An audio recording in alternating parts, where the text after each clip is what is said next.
Hi everyone, and welcome to the first of our Sea Turtle Science series.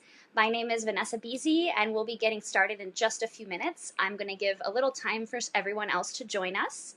If you haven't already, we have a story map to match this lesson. The link is in our event. This is a brief story that will summarize what I go over today in class.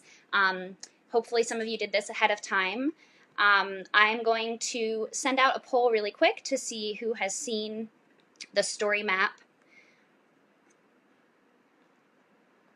And I hope that you guys are all safe and well wherever you're joining us from. Here in Costa Rica, we just had our first rain of the season. We have a rainy season and a dry season here, and we've gone almost since January without a single drop of rain. So it's very refreshing and exciting. We're all safe at home and hope you are too. I thought that it would be nice to start today by introducing myself a little bit before we start talking about sea turtles. I am Dr. Bezy. I'm the Scientific Director of the Wildlife Conservation Association, and I am a sea turtle biologist. I also work a lot with different wildlife conservation and other issues here in the Oceanell National Wildlife Refuge area, which is a special place around the world. It's the most important place one of the most important places for the olive ridley sea turtle. So I see that a few people have joined us. Not everyone has seen the story map, so I'll be sure to go into detail and make sure that you check that out afterwards. There's also a link to a brief interview with me if you want to learn more about what I do and even just my personal hobbies. So I guess I'm going to go ahead and get started. And I thought I would start at the beginning. I get a lot of questions about my childhood, about why I do what I do, what made me decide to be a marine biologist and work with sea turtles and live in Costa Rica. And those are all very good questions, and it's a very long story. So I am actually, I was born on June 1st, 1988 in Belgium. I am Belgian, French, American citizen, and now also a resident of Costa Rica. So I consider myself a citizen of the world. Growing up, I traveled a lot. We moved around a lot with my family, and I immigrated to the United States when I was 6 years old. And have always really loved the ocean. I was a water girl from the beginning. I loved swimming and being in the water and in the outdoors, and science was always my favorite subject. These are just a few pictures from my childhood, including one from my birthday party that was flipper themed. So from a very young age, I had already decided that I wanted to be a marine biologist. I thought that it was so cool that there was a career path out there that meant I would get to be outside and be near the ocean every day. And so I knew from the beginning that's what I wanted to do. Next is my early career. So what happened after I spent years as a kid playing by the ocean and going to marine science camps and other types of summer activities near the ocean. I eventually really wanted to get an education in marine biology and also get my hands dirty and get out in the field and see what it's like to be a marine biologist on a day-to-day. So my first experience with a sea turtle actually came after my first experience in Costa Rica. I initially realized that I really like speaking languages, and I wanted to come to Costa Rica to learn Spanish, and also it being a place that has so much biodiversity, I always wanted to come. So that being said, I had been here on a study abroad before and decided to come back to work with sea turtles. This is a picture of me with the first sea turtle I ever saw. She came up to nest after we had been walking for weeks on end on the beach at night looking for turtles, and you can see her in the background, her little white butt. She's on her way back to the ocean, and she's done nesting. I was just so enthralled when I saw my first turtle, and I completely fell in love, and that was when I decided to dedicate my life to protecting turtles. And this other picture on the side is when I first came to Oceanell in 2010, and I started doing independent research, which eventually led to my master's research. You can see I really love the interaction with wildlife is just really incredible and one of my favorite parts of my job, in addition to all of the people that we work with. So since then, I started doing all kinds of different research. I had so many questions about sea turtles. So I started trying to figure out how I can learn about sea turtles from land. Sea turtles spend most of their life out at sea, and I was really curious about what they were doing out at sea. And it just so happens that drone technology is now a really great way for us to learn about our natural environment without having a big impact on it. And it's much less expensive than taking an airplane.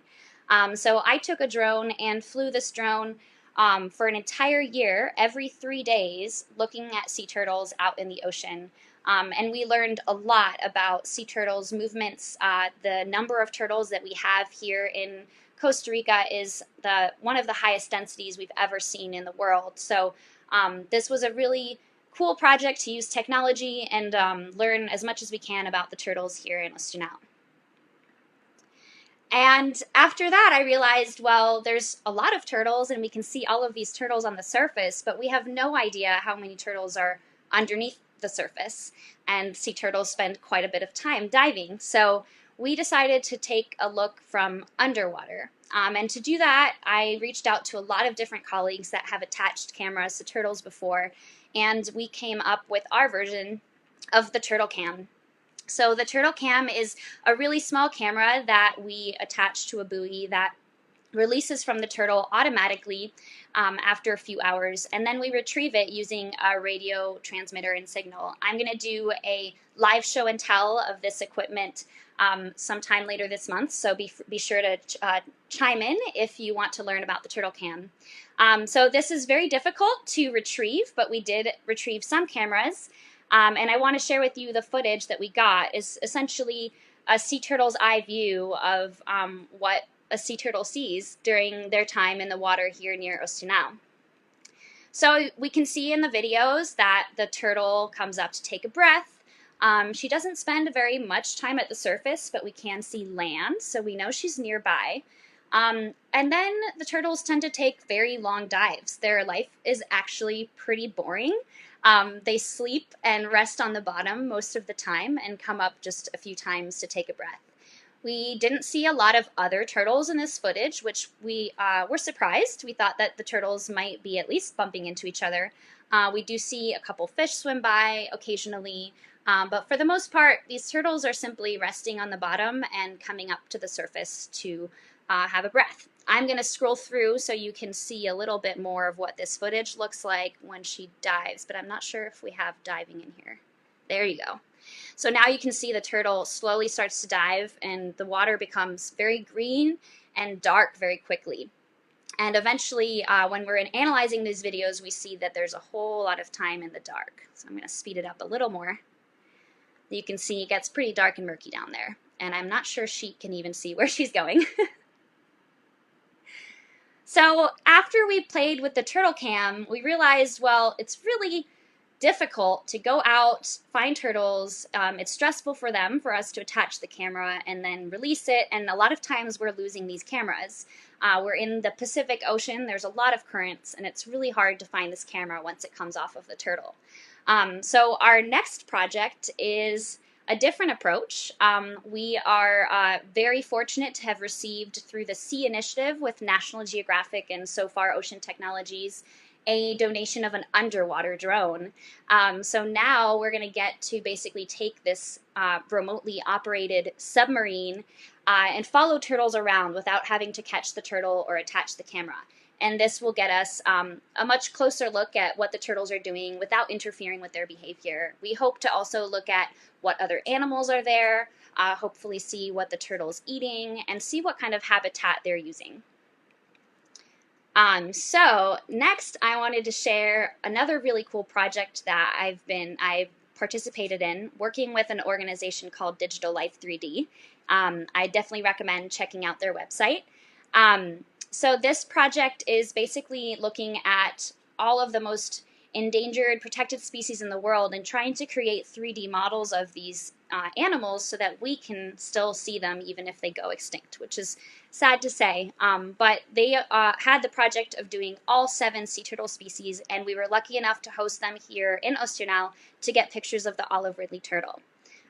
So this is an example of what our setup looks like. They have this crazy 360-degree they call it the Beast Cam system of cameras that take thousands of images of sea turtles from all different angles, on top, underneath, the sides, close up, and this way we get basically a photographic record of what these sea turtles look like.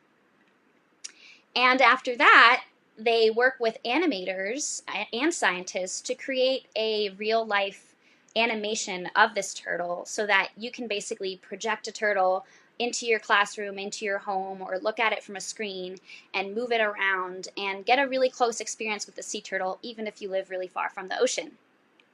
So this is an example, oops, sorry, wrong one. This is an example of the sea turtle model. This is a loggerhead sea turtle. The Olive Ridley model will be out soon. This was an loggerhead turtle, I believe, at a rehabilitation facility, and you can see you get to zoom in, you can move around, and really look at the turtle very closely. So I'll share that link later so that you can have a look. If you didn't see it, it's also in the story map. So my work consists a lot of trying to share sea turtles with people so that people care about them and want to protect them. And so for that reason, I have one more way that we've been sharing sea turtles with the world, and I can also add this link in.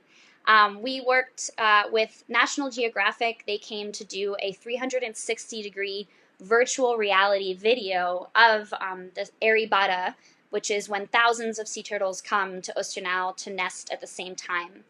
This video is on YouTube. You can just Google 360 Erebata. If you have a virtual headset, you can watch it there, or you can watch it from your monitor and basically get to experience firsthand what it's like to be on the beach surrounded by thousands of turtles. And so that is basically everything that leads me up to today. Those are all different projects that I've worked on to give you an idea of some of the different types of work that I do as a marine biologist. But having lived here for a while and working with the turtles and seeing how amazing this place is, it was very difficult for me to see that tourism is starting to impact the sea turtles. Back in 2015, there was a viral article that made Oceanell notorious as kind of a mass tourism hotspot. Thankfully, things have much improved since then, and the government is working a lot to manage tourism. But it was a huge scare to all of us to see how tourism can really have a negative impact. And that is why I founded my nonprofit organization, the Wildlife Conservation Association.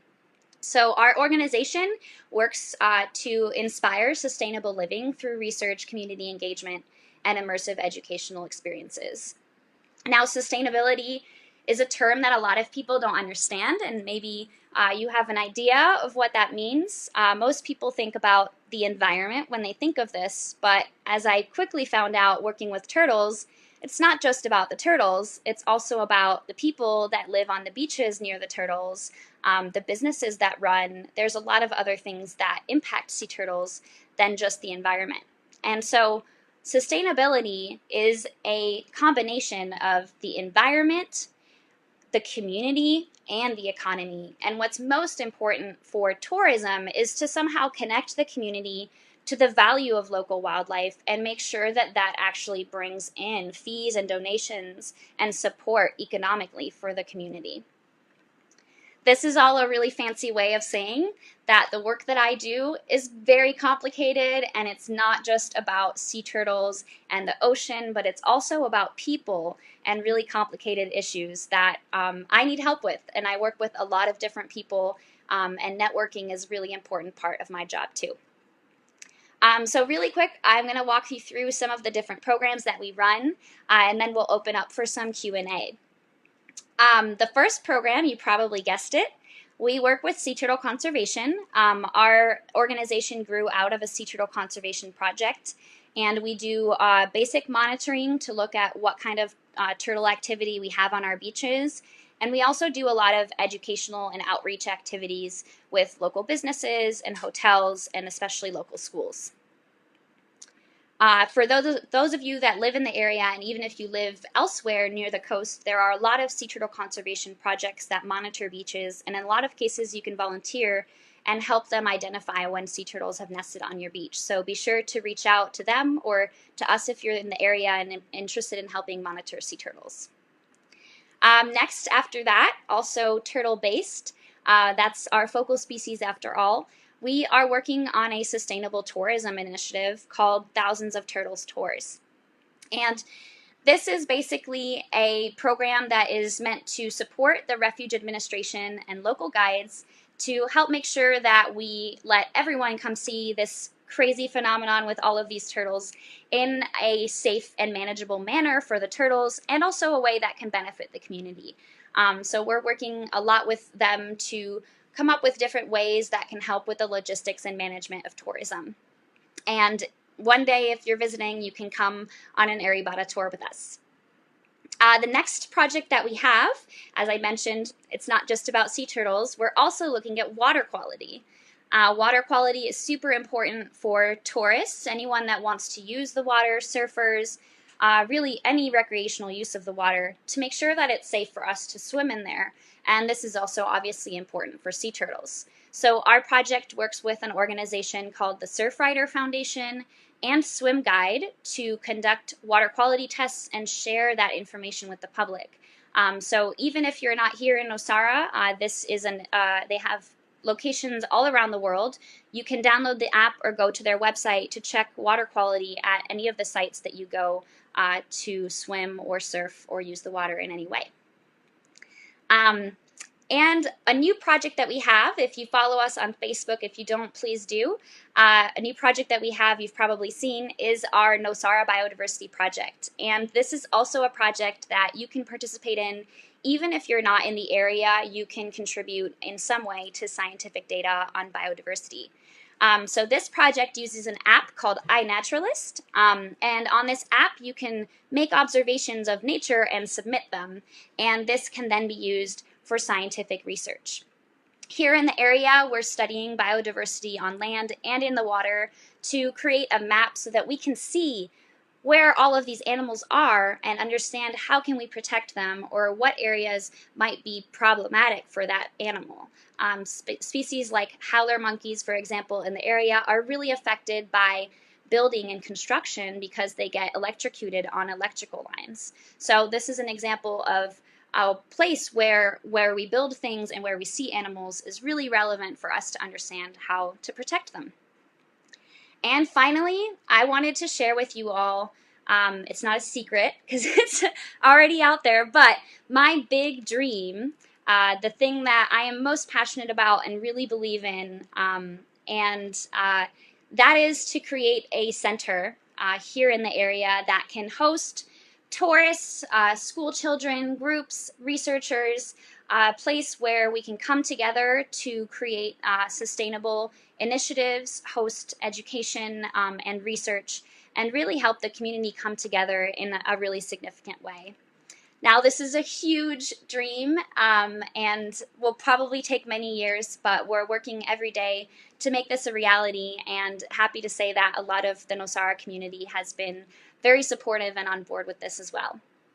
So with that, I'm going to take a second to let you ask any questions. We've got a few. First, I wanted to find out where everyone is joining us from, so I'm going to send that out really quick before we open up for the Q&A. And I wanted to mention also, if you haven't seen the story map on there, we also have a link to Flipgrid. So this is a website that allows you to submit questions. So if you're shy, or if you have a question that comes up later, you can always ask me a question on Flipgrid, and I'm happy to send you a video response back. So let me check in and see if we have any answers. Someone from Nosara. Hi, Catherine. Hi, Carlos. So does anyone have any questions about me, about what I had to do to be a biologist? How did I learn about sea turtles? You can ask anything you'd like. Just send it in the comments. How many types of sea turtles are in the world? There are 7 species of sea turtles. There's one that is questionable, and I'll get to that in a minute. We have 5 species here in Costa Rica: the loggerhead sea turtle, the hawksbill sea turtle, the green sea turtle, the olive ridley turtle, and the leatherback sea turtle.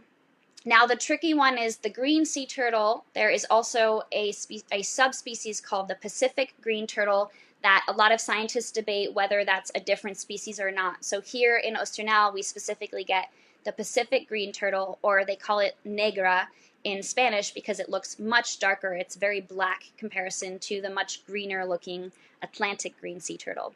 There's one species that is very close to extinction. It's the most critically endangered, which is the Kemp's Ridley turtle, and they essentially only nest at one beach in Mexico, although their populations are rebounding and they've started nesting in other areas in the Gulf. And then there's one species that only occurs in Australia, and that's the flatback sea turtle, and it looks very different. They call it flatback because it's pretty flat on the back. I see we have one other question. Where did you get your drone? Well, that's a good question. Actually, I think I bought it on Amazon. You can buy, these are commercially sold drones. My drone is made by a company called DJI.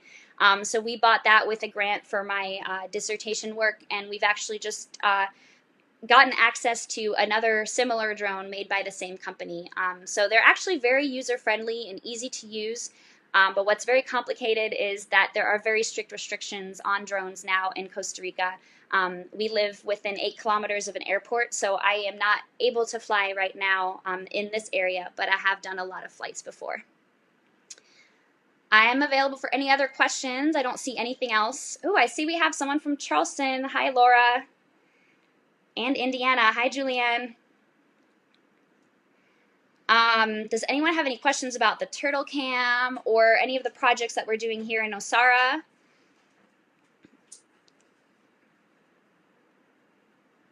Or my history? A lot of people are confused about where I'm from.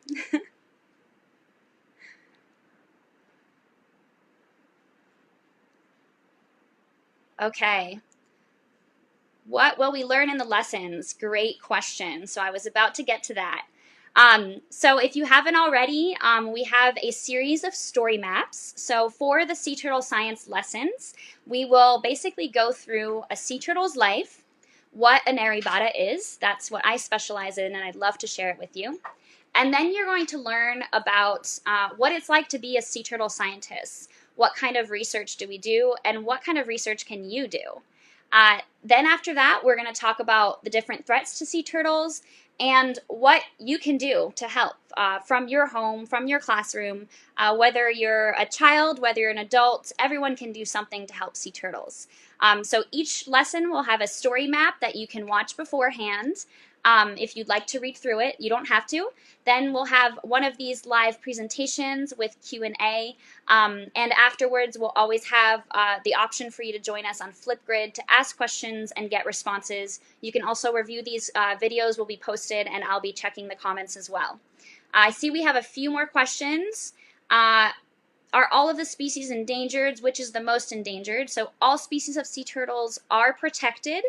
There are different levels of protection. There's critically endangered, which the the Kemp's Ridley sea turtle and the leatherback sea turtle are the most endangered.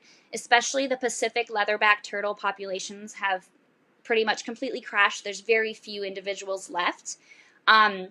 But all of them are protected in some way. The least endangered is actually the one that I work with, the olive ridley. Given that it nests in events where there's thousands of turtles, obviously this population is still doing relatively well compared to the other turtles, but it is still considered vulnerable.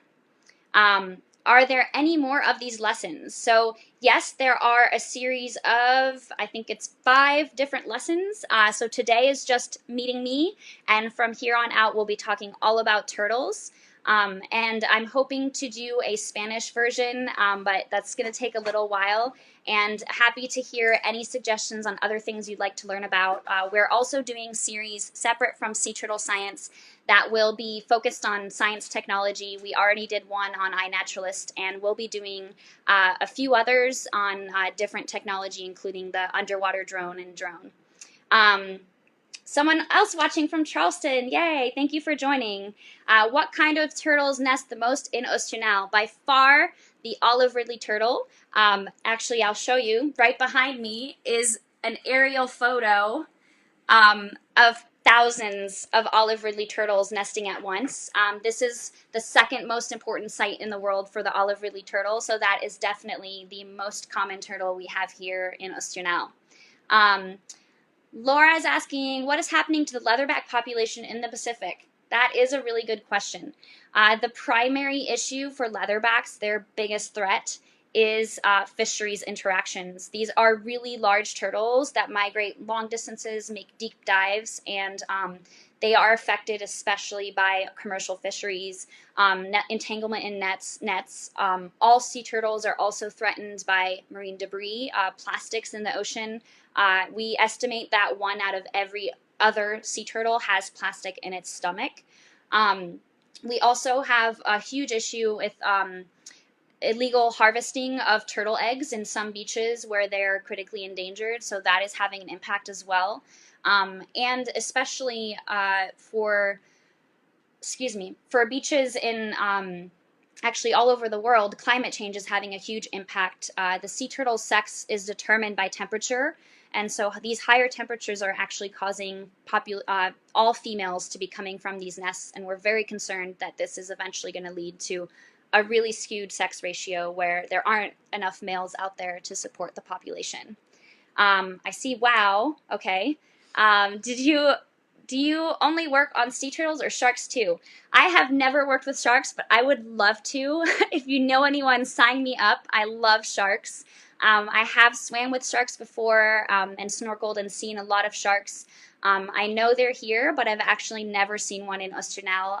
The only type of shark I've seen, actually with the drone, we saw a whale shark in Oceanell, but I would really love to study sharks as well. I have dabbled a little bit in crocodiles, and I can tell you more about that later.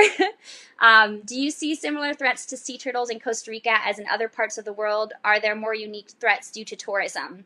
That is a really great question. I think that there's like a general common ground across the world for threats to sea turtles. We have pretty much all beaches are dealing with climate change, issues with coastal development, erosion, plastics, and fisheries is pretty much a global problem. I think that here in Costa Rica, we have a lot more local issues. So especially in Latin America, the illegal take of sea turtle eggs is still a really big issue. A lot of nests are getting taken illegally, and they're often used just for consumption or sold commercially in markets. We do have a legal egg harvest program here in Oceanell, which I could probably do a whole entire other talk on, so I won't get into the details here, but it's very controversial, and that's the legal harvest in other parts of the world is overall really controversial. There are still a lot of cultures that harvest sea turtles to eat the eggs or to use the carapace or other parts of the turtle for commercial use. So it's very complicated, but I would say for me the top thing that really needs to be handled with sea turtles is fisheries, creating more sustainable fishing practices, because after all, sea turtles spend most of their life out at sea, and that's really where it's hard to regulate and hard for us to make changes, and that's where we need to make changes. Well, it looks like we have a lot of answers. I'm still available for questions. I'm going to put up one more question for everyone. I'd love to find out what your favorite part, what you thought was the coolest thing that you learned today. I'm always trying to improve, so I'd love to hear from all different ages what you think, and please send feedback as well if you'd like in a personal message. Before we close out, I'll keep an eye on the questions. I wanted to remind you to follow us on, see if I can point it. Follow us, it's hard to do. Follow us on Instagram and on Facebook. We'll be posting on Tuesdays and Thursdays for the sea turtle science lessons, and for the month of April on Saturdays we'll be doing our science tech series. I'm always happy to answer questions afterward as well. Next up on Thursday at 12 p.m. Central Time, 2 p.m. Eastern, we will start with a sea turtle's life. You'll get to learn basically what the life of a sea turtle is like from different points of view, and some really fun facts about turtles as well. Be sure to check out the story map beforehand if you have time, and there's a lot of cool videos and different things you can interact with, and join us on Thursday. Before we go, we have one more question. Have you ever held a baby turtle? I have. It's They're adorable. We try our best not to interfere at all with the nesting process, but for my research, I have had to weigh hatchlings. Sometimes we measure them depending on what we're studying. So I have handled turtles, especially in instances where we have a hatchery to protect hatchlings from all kinds of different threats. In those cases, we handle the turtles just to remove them from the hatchery and let them crawl to the sea. So I do get to handle turtles every now and then, although it's been a little while. Happy to hear that everyone loved it. I really hope I can do this in Spanish. The hardest thing is translating all the story maps and videos we have, but I'm happy to maybe try out just at least the video portion soon, and I'll let you guys know. I think that's everything, so we're going to go ahead and close up. Thank you guys so much for joining. I hope you enjoyed it, and look forward to seeing you again on Thursday.